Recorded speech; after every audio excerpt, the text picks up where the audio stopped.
این ترکش مرگبار روز سه‌شنبه در بیروت پایتخت لبنان رخ داد. بیش از 100 نفر جان باخته، زیاده از 4000 کس مجروح شدند. بسیاری از ساکنان پایتخت لبنان بی‌درک هستند و ممکن است شمار قربانیان و زخمیان بیشتر شود. در بیروت 2 هفته وضع فوق‌العاده جاری شده است. در لبنان ماتم ملی اعلان کردند. ترکش به حد سخت بود که بناهای نزدیک به جای حادثه فرو ریختند و صدای ترکش را در همه گوشه های شهر فهمیدند. ما 2 نفر در درآمدگاه ساده بودیم. احساس کردیم که تیریزه می لرزد. من گفتم شاید زمین می جنبد و به نزد همسایه ها رفت تا از آنها نیز بپرسد. بعداً احساس کردم که رعد و برق است.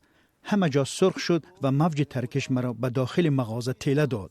احمد گفته داد زدم او در نزد مغازه در روی زمین افتیده بود.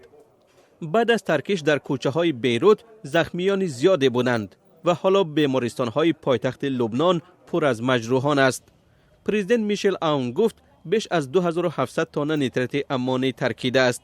این مقدار مواد را 6 سال این جانب در بندر بیروت نگه می داشتند. اما سبب ترکش چی بود است هنوز روشن نیست. رسانه های محلی می نویسند که گویا در انبار کارهای وصل کنی جریان داشت. بسیاری از رهبران جهان به مردم لبنان پیام همدردی و همبستگی فرستادند.